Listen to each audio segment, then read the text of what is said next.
Hey everybody, it's Lon.TV. We are back with an update on our fight to end the encryption of over-the-air television. We've got an update here and a call to action that it might be time to let your congressperson know what's going on here, because the broadcasters are now turning to Congress to try to force this new standard and its encryption on the American people. So we're going to talk about that along with some other news that has come up over the last 2 weeks. Let's get to it. Now, I do want to let you know that this video is being brought to you this week by all of you. That includes everyone who watches and subscribes to this channel on a regular basis, along with those of you who contribute to the channel, either through my donor box page at Lon.TV/support, through Patreon, the YouTube membership program, or Float Plane. And then, of course, we've got the super thanks down below.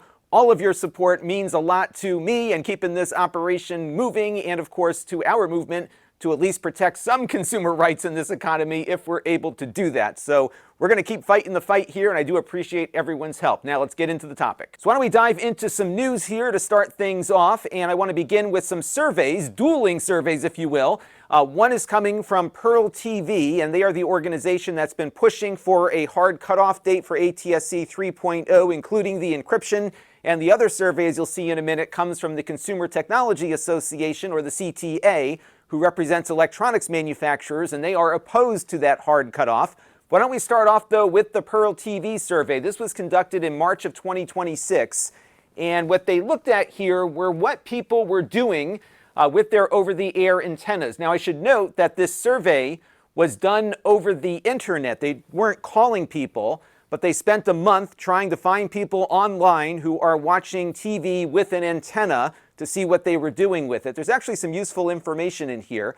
So first of all, as you can see here, that 70% of antenna watchers are watching TV to get their local news, followed by weather, followed by sports, and then of course you've got the national newscast, dramas, movies, traditional TV comedies, and game shows, believe it or not. Now, they also said that the vast majority of TV watchers would purchase a low-cost converter box rather than go without access to free over-the-air television. Now, we don't know how they asked these questions because they didn't release the full survey here. This is just a sampling of the data that favored their argument. But if we look at one other piece of data they did provide, it shows that consumers were offered a choice of price. Now, think about how this question is being asked, right? Consumers are given the choice of not having TV anymore or having to buy a box to get it again. So, of course, people will say, well, I guess I have no choice. If I want to keep watching television, I got to buy a box. And if you give them a breakdown of pricing, they are, of course, going to choose the least expensive option, which is what the broadcasters are hoping to land at, around a $60 price point for a DRM-compatible essential box. But that box, as it says here on the bullet point, is one with basic features, which means that it can't record, it can't do anything other than tune one channel at a time. But let's take a look at some actual market data. If we hop on Amazon, you can see that Amazon is selling thousands of TV tuners per month, and the most popular ones here cost well below the $60 price tag that broadcasters hope to land at with their basic devices.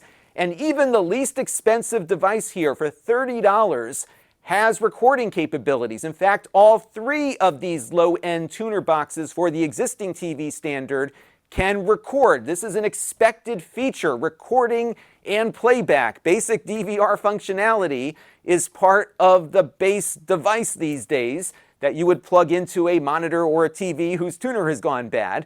And people are still buying these, and this is the expectation at the low end of the market.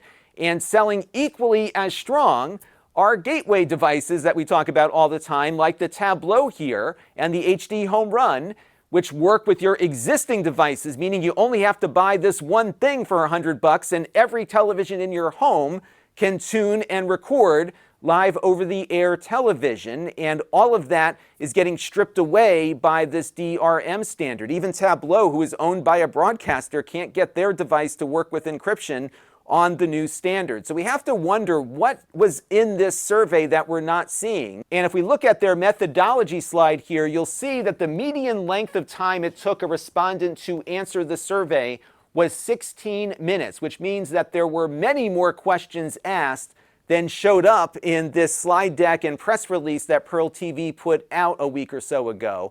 And this is standard practice in the polling industry. You hire a market researcher or a pollster.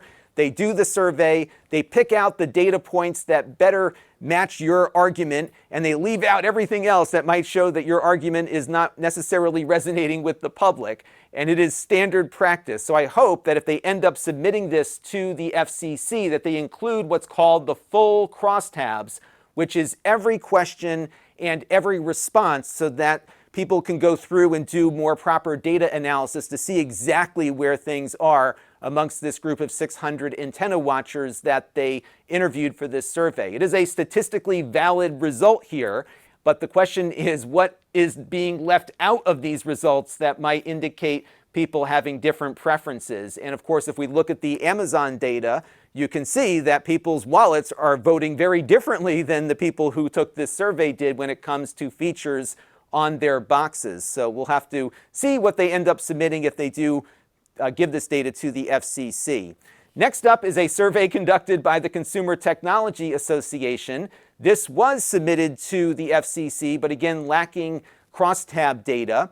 And what they submitted was a few data points about who's actually watching antenna television right now. They say only about 8% of the public are using a TV antenna to watch TV. Gen Z are more likely to use any type of streaming service and social media. Millennials are doing streaming and social media, music streaming, and fiber, I'm guessing internet-based kinds of streaming, similar to the Gen Z folks. Gen X, my generation, we're more likely to use a cable provider, or in my case, an antenna. But the boomers out there, and you're all watching, they are more likely to use a TV antenna or a cable provider. And one of the things that I was very excited about regarding ATSC 3 is that the tuning quality and the picture quality were so much better than ATSC 1.0 that this might develop a resurgence of over-the-air antenna watchers, and presumably a resurgence of broadcast television in general, just because people could get something that they were paying a lot of money for in a way that they'd have more control over. And we were starting to see that begin to percolate. I know the antenna man, his requests went way up for antenna help when the new standard was starting to roll out across the country, and DRM closed the door on all of that. Now, this slide in the CTA's presentation to the FCC was from an older survey that they did, but a more recent survey indicates some shifting of the data, slight shifting. So for example, 94% of US adults own a television, and now 15% of them say that they are currently using an antenna for viewing content on TV at home. So there was a slight uptick in antenna usage from a couple of years ago where that initial data came from. They also found that Gen Zers are using antennas, 9% of them, 13% of millennials, and 11% with incomes less than $25,000 a year. They also said 32% of US adults have heard of next-gen TV as a term prior to taking their recent survey, but only 5% said they heard of it and are familiar with it. And in this most recent CTA study, they showed a picture of the next-gen TV logo to their online survey respondents. 22% said they've seen the logo, but 78% said they never saw it. And this certainly aligns with what I've been seeing out in the field. We did that video about a year or so ago when we went out to Best Buy and Walmart and Target and just looked around at the landscape to see if we could see a next-gen TV logo on a TV anywhere. It was missing. And I also talked to a very knowledgeable Best Buy sales representative who knew all about the standard, but said nobody comes in asking about it. In fact, most people are just wanting to make sure their favorite app is on their television when they boot it up. So clearly the data here is aligning with what I am seeing out in the field anecdotally. Now, the CTA's primary goal in this ATSC 3.0 fight is to prevent the FCC from forcing TV manufacturers to put these more expensive tuners in televisions, because right now TV makers are required to have an ATSC 1.0 tuner inside, but not a 3.0, which costs a lot more due to all the DRM requirements. So the CTA posed this question to their survey respondents. They said the US government is considering a regulation that raises the cost of all TVs so broadcasters can offer new services. Again, it's all about how you ask the question, right? So that's how they lead off. Please rate how strongly you agree or disagree with the following statements when it comes to mandates issued by government agencies related to television sets. And of course, when you ask the question this way, 50% disagree with a regulation making their TV more expensive, 28% are neutral, and 22% agreed, but they also dove in a little bit to the data here, saying that only 14% agree somewhat. And again, the methodology here was presented to the FCC, but they didn't release the full crosstabs in their filing. And they surveyed a little more than the broadcasters did, 1,409 adults. And you can more easily get to that survey number because they were not looking specifically for antenna watchers. So those are the dueling surveys. It would be great to get the raw crosstab data from both. First of all, to see exactly how they ask the question. You can see when you ask a question a certain way, you're going to get a certain answer. And I would love to take that data and just mash it up together and see exactly where the agreement points are between two surveys that are coming at this issue from different perspectives. And I think what you will find is that most consumers are opposed to DRM. They're opposed to it not only because it restricts their usage of their devices, but it also makes their devices much more expensive, given that you can buy a digital TV recorder now for $30, and the broadcasters hope to get theirs to land at $60 with less features. So there you go. We'll see what comes out of that. But who's persuaded by this data? Well, the FCC maybe, but some of the people they present to there are certainly smarter than just to take what they are getting at face value. But members of Congress tend to be swayed by polling memos like what we just saw. And so it might be time now to start reaching our members of Congress here in the U.S. Just this past week, the NAB has started its efforts to put congressional pressure on the FCC. They got 91 members of the House of Representatives, both Democrats and Republicans, to sign onto a letter that was delivered. And I am sure those efforts will be continuing throughout the month of April because, of course, the NAB show is coming up. I did put together a spreadsheet of all of the signers. You can go to Lon.TV/ATSC3 signers, and you will be brought to this Google spreadsheet here, where I broke everybody out by state and district numbers. So if any of these representatives are your representatives, I would suggest giving their offices a call and asking to speak with their policy staff that deal with technology issues, because oftentimes getting the staff member will get you a longer call, but it will also get the information to the right person who has the ear of their boss when they're looking at some of these issues, because definitely the record needs to be set straight with some of those folks. And if your representative is not on the list, you can still write to them, because I think it's going to be important to do so. We're going to see a much heavier push now from the NAB and the broadcasters, because I think they're losing this argument to try to get members of Congress to push things forward. Even if they don't make new legislation, they do have influence, of course, over federal agencies like the FCC. So if you head over to democracy.io, you can very quickly find out who represents you in Congress if you don't know already. And what I've done here is I've set up the screen here so you can see what happens when you go in. So you do need to fill out your address information. And the reason why you need to put your address in is so that your members of Congress know that you are one of their constituents. They do put a higher weight on constituent mail that comes from people within their district versus those from outside the district. So after you put that address information in, this helpful tool will tell you who your representatives are. Now from here, of course, you can go to their offices individually and fill out the forms on their websites to write to them, or you can click write to them right here and do it all in one shot. And you can fill out the entire message here. Again, you got to put your name and address in one more time. And then it's important to pick the right topic for each office. So generally, technology is probably where you want to go, or telecommunications. Each of them has a different field of issues on their website, so you have to go through and just find what matches up the right way there, and then you can fill out your message here. I will put a bit of sample language into the video description that you can fill out, but I think if you've already filed something with the FCC, I would just paste it in here so that they can see what you file, with maybe a little note to say, I submitted this to the FCC. I'm very concerned about this new TV standard.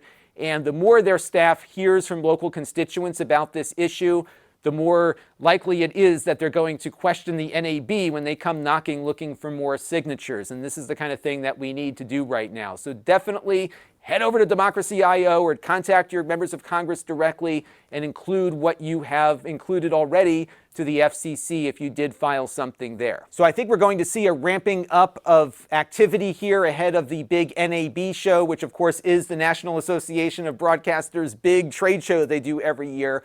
And there's going to be a lot of focus on ATSC 3.0 because they want the FCC to put this hard cut in as soon as possible. And of course, the docket is currently in the FCC's hands right now for consideration to maybe do that or not.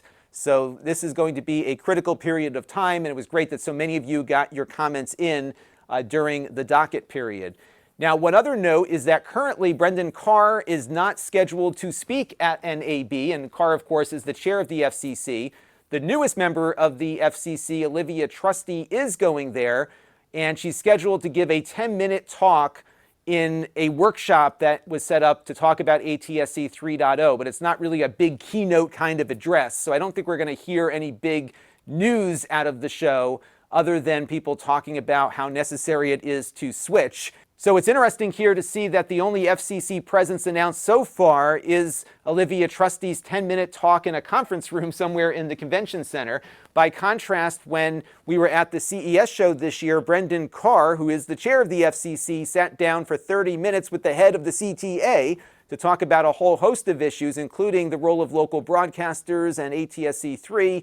And that was something that was a much more prominent presence. And there, Carr was talking a lot about the obligations of local broadcasters and how they are different than streaming providers, and how important it is for them to meet their local obligations, in addition to talking about other things related to the market versus government determining outcomes and all of that. So we'll have to see what develops here, but in the short term, I think it would be great for you to start reaching out to your members of Congress, because they will be hearing from NAB members, including their local broadcasters, over the next couple of weeks, if not already. So it'd be great for you to get those comments in, and we'll keep the updates coming as they happen here. I'm always looking at the docket to see what is new and worth sharing with all of you. That will do it for this one. Until next time, this is Lon.TV. Thanks for watching.